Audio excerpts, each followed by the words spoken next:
Hello friends, എല്ലാവർക്കും good morning. അപ്പം മഴധൂരം മുംബൈയുടെ ഇന്നത്തെ സൂപ്പർ ഹിറ്റ് വിശേഷത്തിലേക്ക് എല്ലാവർക്കും സ്വാഗതം. അങ്ങനെ നമ്മുടെ കൃഷ്ണമോളാണെങ്കിൽ നേരെ അലീനയുടെ റൂമിൽ വന്നിട്ട് ഒറ്റ കിടത്തോണം കെട്ടിപ്പിടിച്ചുകൊണ്ട്. ഇത് കണ്ട് അലീന അങ്ങോട്ട് ചാടി എണീക്കുകയാണ്. ഇതെന്താ മോളെ, ഇതെന്ന് ചോദിച്ചപ്പോഴേക്കില്ല, ഞാൻ അങ്ങോട്ട് പോകില്ല അലീന ചേച്ചി എന്ന് പറയുകയാണ്. അതെന്താ പ്രശ്നം? അതെ, എനിക്ക് മടുത്തു അവിടെ ജോലി ചെയ്ത് ബബിത ചേച്ചി ആണെങ്കിലില്ലേ ഭയങ്കര ഭരണമാണ്. ബബിത ചേച്ചി എന്നെ കൊണ്ട് ഓരോ ജോലികളും ചെയ്യിപ്പിക്കുക. ഞാനാണെങ്കിൽ ചെറുതല്ലേ, ഇതെല്ലാം ചെയ്തു വല്ല പരിചയമുണ്ടോ? എന്തുമാത്രം ജോലി എവിടെ കിടക്കുന്നതെന്ന് അറിയാവോ? ഈ വീട്ടിലോ? ഈ വീട്ടിൽ അതിന് മാത്രം എന്ത് ജോലിയാണ് മോളെ ഉള്ളത് എന്ന് ചോദിക്കുമ്പോൾ അലീന ചേച്ചിക്ക് അങ്ങനെയൊക്കെ പറയാം. പക്ഷേ എനിക്കങ്ങനെയല്ല. അലീന ചേച്ചി ഇവിടെ ജോലി ചെയ്ത് നല്ല പ്രാക്ടീസ് ആയിട്ടുണ്ട്. പക്ഷെ ഞാൻ അങ്ങനെയാണോ? ഞാൻ വളർന്നു വരുന്നതല്ലേ ഉള്ളൂ. ഓരോ ജോലികൾ എനിക്ക് പഠിക്കണ്ടേ? അതിനു മുമ്പ് തന്നെ ഭരണം തുടങ്ങിയാലോ? അത് മോള് പറയുന്നത് സത്യം തന്നെയാ. പക്ഷേ നമ്മൾ ഇവിടുത്തെ ജോലികളെല്ലാം പഠിച്ചു തുടങ്ങിയാലേ പിന്നെ ഒന്നും പേടിക്കണ്ട. നമുക്ക് ഈസി ആയിട്ട് എല്ലാ ജോലികളും ചെയ്ത് കഴിയാനായിട്ട് പറ്റും. അതെല്ലാം നമുക്ക് വളരെ എളുപ്പമായി തോന്നുക തന്നെ ചെയ്യും എന്നൊക്കെ പറയാണ്. അല്ല ബബിത എന്ത് ജോലി ചെയ്യിക്കുന്നത്? ഓ, ഇപ്പം തന്നെ ചേച്ചിയുടെ ഡ്രസ്സ് എടുത്തുകൊണ്ട് വരാനായിട്ട് പറഞ്ഞിരിക്കുക. ഡ്രസ്സോ? എന്ത് ഡ്രസ്സ്? ചേച്ചിയുടെ ഉടുതുണി അല്ലാതെ ബാക്കി എല്ലാ ഡ്രസ്സുകളും എടുത്തുകൊണ്ട് വരാൻ വേണ്ടി എന്നോട് പറഞ്ഞു വിട്ടിരിക്കുക. അതെന്തിനാ കഴുകാനായിട്ട്? അല്ല മോളെ, അതെല്ലാം മുഷിഞ്ഞു കിടക്കുകയല്ലേ, അത് എനിക്ക് സുഖമായിട്ട് ഞാൻ കഴുകാമെന്നാണ് വിചാരിച്ചുകൊണ്ടിരിക്കുന്നത്. അത് തന്നെയാണ് എന്നെയും പറഞ്ഞു വിട്ടത്. ചേച്ചിനെ കൊണ്ട് കഴിയിക്കണ്ട, എല്ലാം ബബിത ചേച്ചി എന്നെ കഴുകിക്കോളാം എന്ന് പറഞ്ഞു. അതുകൊണ്ട് എല്ലാം കൂടി എന്നെ എടുക്കാനായിട്ട് പറഞ്ഞു വിട്ടിരിക്കണം. ഓ, ഇപ്പോൾ അലീന ചേച്ചിയോടുള്ള സ്നേഹം അത് പറഞ്ഞറിയിക്കാൻ പറ്റുന്ന സ്നേഹം തന്നെയാട്ടോ. എന്ത് കരുതലാ! ആ കരുതൽ കാരണം എനിക്കും കൂടി ഒരു മനസ്സമാധാനം തരുന്നില്ല.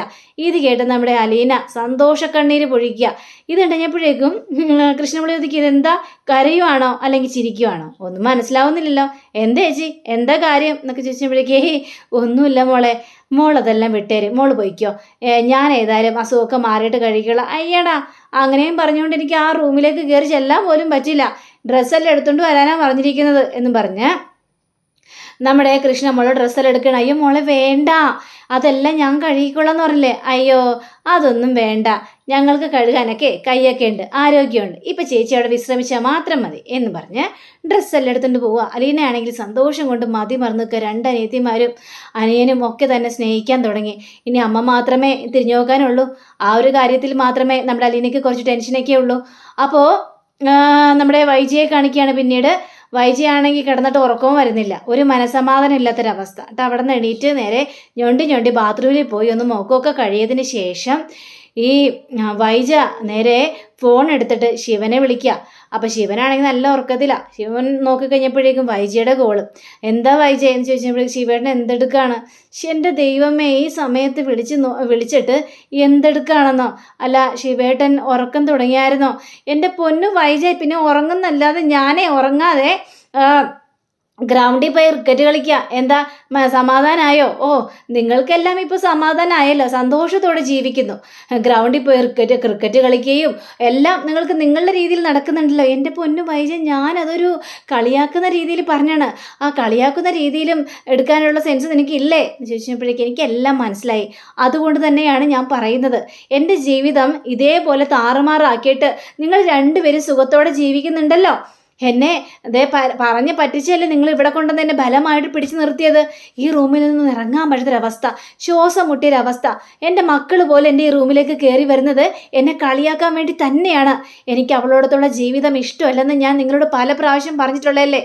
ഇവിടുന്ന് പോകാൻ വേണ്ടി തന്നെയല്ലേ ഞാൻ ഒരുമിട്ടിറങ്ങിയത്. വീണ്ടും എന്നെ ഇവിടെ തന്നെ കൊണ്ടുവന്ന് എത്തിക്കാനായിട്ട് നിങ്ങൾക്ക് എങ്ങനെ തോന്നി എന്നൊക്കെ ഇങ്ങനെ പറഞ്ഞു കഴിഞ്ഞപ്പോഴേക്കും, എന്താ വൈജ നിൻ്റെ ഇപ്പോഴത്തെ പ്രശ്നം? നിനക്ക് അവിടെ ഇപ്പം എന്താണ് കുഴപ്പം സംഭവിക്കാനായിട്ട് പോകുന്നത്? കുഴപ്പമോ? നിങ്ങൾക്കതൊന്നും പറഞ്ഞാൽ മനസ്സിലാവില്ല. എൻ്റെ മാനസികാവസ്ഥ നിങ്ങളോട് പറഞ്ഞിട്ട് കാര്യമില്ല, അതെനിക്ക് നന്നായിട്ട് തന്നെ അറിയാം.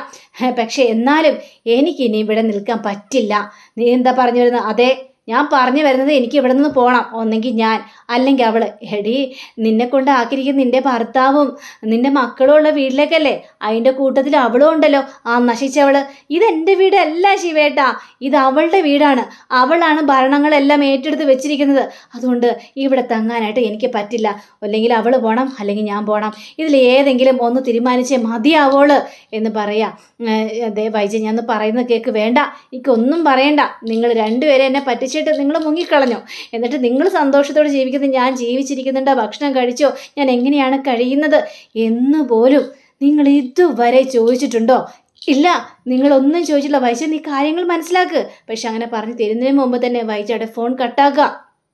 അപ്പോൾ ശിവനാണെങ്കിൽ പുല്ല് മനുഷ്യൻ്റെ ഉറക്കം കളഞ്ഞിട്ട് അവൾ ഓരോ ഫോണും കൊണ്ട് വിളിച്ചോളും, മനുഷ്യൻ്റെ സമാധാനം പോയല്ലോ ദൈവമേ എന്നും പറഞ്ഞുകൊണ്ട് ശിവൻ.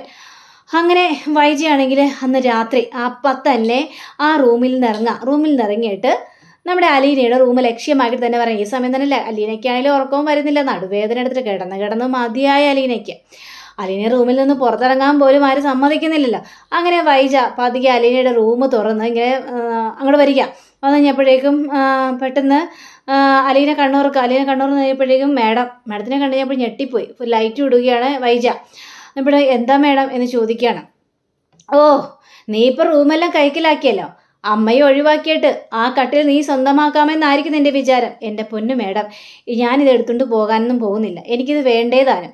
പിന്നെ അസുഖം വന്നപ്പോൾ ഞാൻ ഈ കട്ടിലിൽ കയറി കിടന്നു, അത്രയും മാത്രമേ ഉള്ളൂ. അതിന് എനിക്ക് ഈ കട്ടിൽ സ്വന്തമായിട്ടൊന്നും വേണ്ട മാഡം. ഓ, നീ അങ്ങനെ പറയുന്നുണ്ട്, എല്ലാവരുടെ മുന്നിൽ നല്ല പുള്ള ചമയുന്നു. പക്ഷേ നീ ഇവിടെ ഓരോരുത്തരെയും കയ്യിലെടുത്ത് വെച്ചിരിക്കുകയല്ലേടി എന്നൊക്കെ ഇങ്ങനെ പറയാണ്. എൻ്റെ പൊന്നു മേഡം, ഞാൻ ആരെയും കയ്യിലെടുത്ത് വെച്ചിട്ടില്ല, എല്ലാവരും എന്നെ സ്നേഹിക്കുന്നു. അതിനിപ്പം മേഡത്തിന് എന്താ പ്രശ്നം? ഞാൻ മേഡത്തിനൊരു പ്രശ്നം ഉണ്ടാക്കാനായിട്ട് വരുന്നില്ല. എടി, നീ തന്നെയാണ് എൻ്റെ പ്രശ്നം, നീ തന്നെയാണ് എൻ്റെ ജീവിതത്തിൽ ഇത്രയും സംഭവിക്കാനുള്ള കാരണം, നീയാണ് എൻ്റെ ദുരന്തം എന്ന് പറഞ്ഞു കഴിഞ്ഞപ്പോഴേക്കും മേഡത്തിന് ഇപ്പം എന്താ വേണ്ടത്? നീ കുറേ നാളായാലും പറയുന്നു പോണെന്നൊക്കെ, എന്നിട്ട് നീ എന്താ പോകാത്തത്? മാഡം, ഞാൻ പൊയ്ക്കോളാം. ഇത് പറയാൻ തുടങ്ങിയിട്ട് കുറേ നാളുകളായി, പക്ഷേ ഇതുവരെ നീ ഇവിടെ നിന്ന് പോകുന്ന പ്രശ്നമില്ല. അതുകൊണ്ട് ഞാനൊരു തീരുമാനിച്ചു. ഞാൻ ഏതായാലും ഈ വീട്ടിൽ നിന്ന് ഇറങ്ങിപ്പോകാൻ തന്നെ തീരുമാനിച്ചു. മാഡം, എന്തൊക്കെയാ മാഡം ഈ പറയുന്നത്? അതെ, ഇനി നിന്റെ ഔദാര്യത്തിൽ നിന്ന് ജീവിക്കാൻ എനിക്ക് പറ്റില്ല. ഒന്നെങ്കിൽ നീ ഇവിടെ, അല്ലെങ്കിൽ ഞാൻ. ഇതിൽ രണ്ടിലൊരാളും മതി. ഇങ്ങനെയും പറഞ്ഞുകൊണ്ടാണ് ഞാനിവിടെ നിന്ന് ഇറങ്ങിപ്പോയത്. പക്ഷേ എൻ്റെ ആങ്ങളമാർ എന്നെ പറ്റിച്ച് എന്നെ ഇവിടെ ബലമായിട്ട് ഇവിടെ കൊണ്ട് നിർത്തിയതാണ്. അതുകൊണ്ട് ഇനിയും ഇവിടെ നിന്ന് ഇറങ്ങിപ്പോകാനായിട്ടുള്ള ഇതൊന്നും എനിക്ക് മടിയൊന്നുമില്ല. ഞാൻ ഇറങ്ങിപ്പോകുക തന്നെ ചെയ്യും, എനിക്ക് ഒരു കുഴപ്പമില്ല എന്നൊക്കെ പറയാണ്. മാഡം, ഞാൻ പൊയ്ക്കോളാം മാഡം, എനിക്ക് കുറച്ച് സമയം കൂടി വേണം. എന്നോട് നാളെ തന്നെ പോകാൻ പറയരുത്. കാരണം എനിക്ക് അസുഖമല്ലേ, എൻ്റെ അസുഖം ഒന്ന് മാറട്ടെ. പിന്നെ ചില കാര്യങ്ങളും കൂടി എനിക്ക് ചെയ്തു തീർക്കാനുണ്ട്, അതിനുശേഷം ഞാൻ പൊയ്ക്കോളാം. നിനക്ക് എന്തോരം സമയമാണ് വേണ്ടത് എന്ന് വെച്ചപ്പോഴേക്കും എനിക്ക് കൂടി വന്നൊരു 2 ആഴ്ച മാത്രം മതി. ശരി, അത് ഞാൻ സമ്മതിച്ചു. 2 ആഴ്ചയിൽ കൂടുതൽ നിനക്കിനി തരില്ല ഞാൻ. ആ 2 ആഴ്ചക്കുള്ളിൽ നീ പോയിരിക്കണം. ശരി മാഡം, ഞാൻ പോയേക്കാം. ശരി, ഓക്കെ എന്ന് പറഞ്ഞുകൊണ്ട് വൈജ പോകാൻ പോകുന്ന സമയത്ത് വൈജയെ പിടിച്ച് നിർത്തിയാണ്. പക്ഷെ മാഡം, ഞാനിവിടെ നിന്ന് പോയി കഴിഞ്ഞാൽ എൻ്റെ ഒരു ഓർമ്മ പോലും മാഡത്തിൻ്റെ മനസ്സിലുണ്ടാകാൻ പാടില്ല. എന്നെ കാണണമെന്നും പറഞ്ഞുകൊണ്ട് മാഡം നീ എന്നെ തേടി വരരുത്. എനിക്കും അത് സഹിക്കാൻ പറ്റാത്ത കാര്യമാണ്. ഒരിക്കലുമില്ല. നിന്നെ തേടി ഞാൻ വരാനോ? അങ്ങനെ ഒരു കാര്യം സംഭവിക്കാൻ പോകുന്നതേയില്ല. ശരി മാഡം, അങ്ങനെയായാൽ മാഡത്തിനും കൊള്ളാം, എനിക്കും കൊള്ളാം എന്നും പറഞ്ഞുകൊണ്ട് വൈജ അവിടെ നിന്ന് ഇറങ്ങിപ്പോവുക. ഹലീനയ്ക്ക് ഭയങ്കരയേറെ സങ്കടം തോന്നി. ഇങ്ങനെ പിറ്റേ ദിവസം രാവിലെ ആക്കിയാണ് നമ്മുടെ ബബിതയാണെങ്കിൽ മുറ്റടിക്കുമ്പോഴാണ് പത്രം വീഴുന്നത്. പത്രം എടുത്ത് ഒന്ന് വായിച്ചു നോക്കുക. മുറ്റടിച്ച് ബബിതയുടെ നടുപൊടിഞ്ഞു. അപ്പോൾ അച്ഛൻ അവിടെ നിന്ന് കൈ കാണിക്കുന്നത്, ഗുഡ് മോർണിംഗ് അച്ഛാ എന്ന് പറയുകയാണ്. ഗുഡ് മോർണിംഗ് ബബിത മോളെ എന്നൊക്കെ പറഞ്ഞ് ഇതെല്ലാം അടിച്ച് എല്ലാം വൃത്തിയാക്കുക. അപ്പോൾ അതേ അലീന നല്ല കുളിച്ച് ഫ്രഷ് ആയിട്ട് വരുന്നു. അപ്പോൾ കൃഷ്ണമോൾ വന്നിട്ട് ഇതെന്താ ഇത്, പനിച്ച് വരച്ച് കിടന്ന ആളതേ കുളിച്ച് ഫ്രഷ് ആയിട്ട് വരുന്നുണ്ടല്ലോ.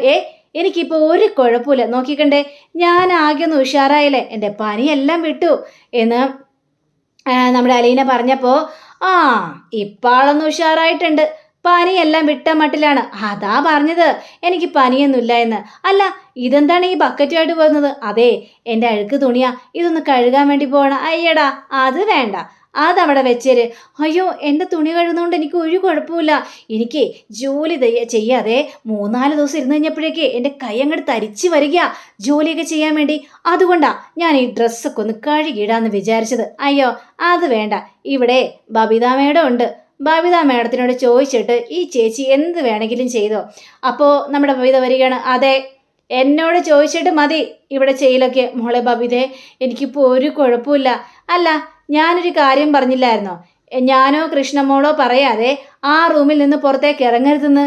അയ്യോ, നോക്കിക്കണ്ടേ, എങ്ങനെ പറഞ്ഞ് മനസ്സിലാക്കാനാ? എനിക്കിപ്പോൾ ഒരു പനി പോലുമില്ല, ഒന്ന് തൊട്ട് നോക്ക് എന്ന് പറഞ്ഞുകൊണ്ട് ആലീനയുടെ നെറ്റി തൊട്ട് നോക്കണ ഇപ്പം പനി കുറഞ്ഞതുപോലെയൊക്കെ തോന്നുന്നുണ്ട്. കണ്ടോ കണ്ടോ, എന്നാലും സമ്മതിക്കാൻ വല്ലാത്ത ബുദ്ധിമുട്ടാണല്ലേ. എനിക്കിപ്പോൾ പനിയൊന്നുമില്ല കൊച്ചേ എന്നൊക്കെ പറഞ്ഞപ്പോഴേക്കും അതൊക്കെ ഞങ്ങൾ തീരുമാനിച്ചോളാം. പനിയില്ലെങ്കിലും റൂമിൽ പോയിരിക്കുക, ഈ ജോലികളെല്ലാം ഒന്നും ചെയ്യണ്ട, ഇതേ ഞാൻ കഴുകിയിട്ടോളാം എന്ന് പറഞ്ഞപ്പോൾ എനിക്ക് ഒരു കുഴപ്പമില്ല, ഞാൻ കഴുകിയിട്ടോളാം. വേണ്ടെന്നല്ലേ പറഞ്ഞത്, റൂമിലോട്ട് പകനാണ് പറഞ്ഞത്.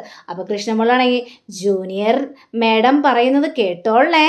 ഏയ് കൃഷ്ണമോളെ, അയ്യോ എൻ്റെ പൊന്നി ചേച്ചി, ഞാൻ ചുമ്മാ പറഞ്ഞതല്ലേ ഉള്ളൂ. അതെ അലീന ചേച്ചി അകത്തേക്ക് പോയിക്കണ്ടേ എന്ന് ബബിത പറയുമ്പോൾ ശരി ഞാൻ പോകാം. അതെ കൃഷ്ണമോളെ, ഒന്ന് രോഹിത്തിനോട് എൻ്റെ റൂം വരെ ഒന്ന് വരാൻ പറയോ, ഒരു കാര്യം പറയാനാ. എന്താ, അത്യാവശ്യമാണോ? അതേന്നേ, ഒരു അത്യാവശ്യ കാര്യം പറയാനാ. ശരി എങ്കിൽ പിന്നെ ഞാൻ വരാനായിട്ട് പറയാം എന്ന് പറഞ്ഞുകൊണ്ട് നമ്മുടെ കൃഷ്ണമോള് മോളിലേക്ക് പോയെങ്കിലും ഈ അലീന അവിടെ തന്നെ ഇങ്ങ് നിൽക്കുക. അവിടെ നിന്ന് കഴിഞ്ഞപ്പോഴേക്കും ബബിത കണ്ണും മെഴിച്ച് നോക്കുകയാണ്. എന്താ, റൂമിലേക്ക് പോ.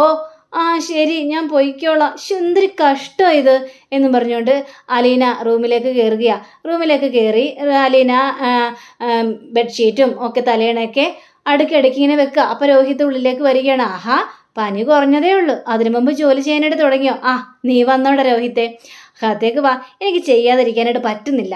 ദേ ഇവിടെ ഒരാളാണെങ്കിലേ എന്നെ പുറത്തേക്ക് ഉലർക്കുന്നില്ല. പക്ഷെ എൻ്റെ പൊന്നി ചേച്ചി, ഇത് ജോലി സ്ഥലമാണ്, ചേച്ചിക്ക് വേണ്ടി എന്തെല്ലാമാണ് ബബിത ചെയ്തു കൂട്ടുന്നതെന്നോ വല്ലതും അറിയാവോ? ഒരു രക്ഷയില്ല കേട്ടോ, ഭരണം ഭരണം എന്നൊക്കെ ഇങ്ങനെ പറയാം. ഇത് കേട്ടാൽ എനിക്ക് ഭയങ്കര സന്തോഷം തോന്നി. അതൊക്കെ ഇരിക്കട്ടെ, ചേച്ചി എന്തിനെന്നെ കാണണമെന്ന് പറഞ്ഞത്? അതെ രോഹിത്തെ, നീ ഇവിടെ ഇരിക്കേ, ഒരു കാര്യം പറയാനുണ്ട്. അങ്ങനെ രോഹിത് അവിടെ ഇരിക്കുകയാണ്. അതെ ഞാൻ നിന്നെ വിളിച്ചതേ ഒരു കാര്യം പറയാനാ. അതായത് നീ കോളേജിൽ പോയി തുടങ്ങുന്ന കാര്യം പറയാൻ. ഇത് കേട്ട രോഹിത് ഒന്നും മടിക്കുക. അപ്പോൾ അങ്ങനെയും കാണിച്ചുകൊണ്ടാണ് നമ്മുടെ ഇന്നത്തെ റിവ്യൂ ഇവിടെ അവസാനിച്ചിരിക്കുന്നത്. അടുത്ത റിവ്യൂവിനെ കാത്തിരിക്കുക, സബ്സ്ക്രൈബ് ചെയ്യുക. എല്ലാവർക്കും നല്ലൊരു ദിനം ആശംസിച്ചുകൊണ്ട് തന്നെ നമസ്കാരം. Thank you. See again. By.